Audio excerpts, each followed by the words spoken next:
Last resort. Tell the world every day and every night on all platforms of social media to avoid the fortnightly lethal injections and the attempt of removal by force from my flat here in Stafford at night when there is silence, where the UK Security Services, through the commandment of the Prime Minister, want to torture me and fake my suicide. My name is Stephen Nathaniel Edwards. I've written to the Prime Minister's office 33 times since 1995, 14 times directly to Prime Minister Boris Johnson. His office has never acknowledged any of my letters. I have a legal claim against the UK Security Services and the police for harassment, intimidation, restraint of trade, interception of communications, bugging premises and food poisonings. When I exceeded the expectations and found 2 bugs, one in my home in Birmingham and one in my late father's home in Derby, the police twice positively identified these objects as bugs, but said we the police can't afford to do this, it's higher up, it's the MI5. I received 5 death threats from MI5 agents and the Derby police, with a witness statement to the first threat I received verbally, which were never investigated. PC Burns 1907 and PC Clay 1016 came to my bedsit.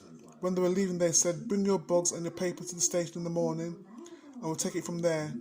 They then went downstairs to my landlady and said, we'll start the ball rolling, we'll call the social services.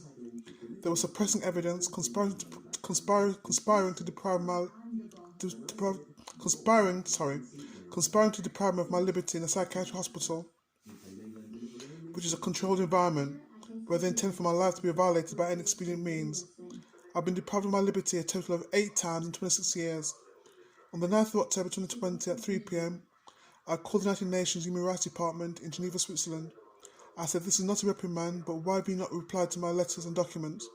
The gentleman responded by saying, if I've exhausted all legal remedies, to fill out their model complaint form from their website. I thanked him for this positive information, telling him indeed I've exhausted all legal remedies, including the European Court of Human Rights in Strasbourg, France. 3 hours later, the same evening, psychiatrist Dr. Madia Lotfi with 2 others sectioned me to the mental asylum, the Redbourne unit, in Derby Hospital with a pack of lies. I was there as a political prisoner for 8 months, 12 days. My life was in danger every day and night, whilst I was there with numerous attempts to violate my right to life. If I never prayed to the God of the Bible, I would never have made it out of there alive. The psychiatrists, social services, and the mental health teams, I don't want to support the UK Security Services and the police violate my human rights further, especially my right to life.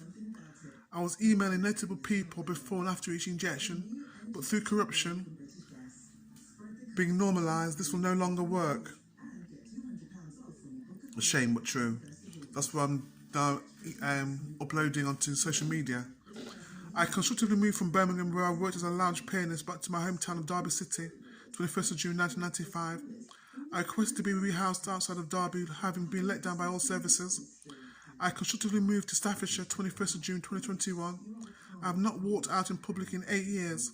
I have my own self-contained flat in a complex of 8 flats with support staff who work here 24/7. I survive by having the staff taste all food stuff before I eat the rest of the meal to avoid food poisonings. Serious.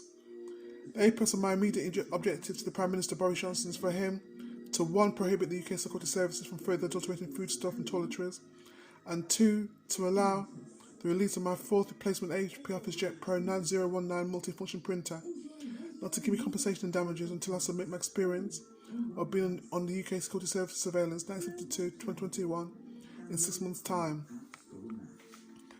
I'm in fear of these unlawful fortnightly injections, which is only a window of opportunity to do me harm, irreparable harm.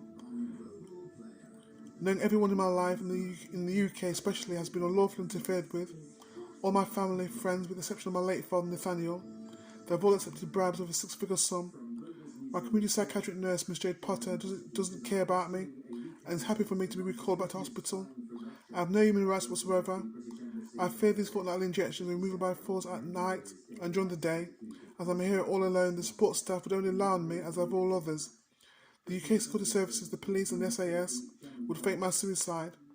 I will be, as of Sunday 8th of August 2021, be uploading to the public and to the world on social media every night and every day My succinct story, which in part tells of my predicament, that my life is in great, great danger of being violated by the state of UK. If I'm alive until my court hearing later this year, you'll be able to see my story every day and every night, keeping you all up to date.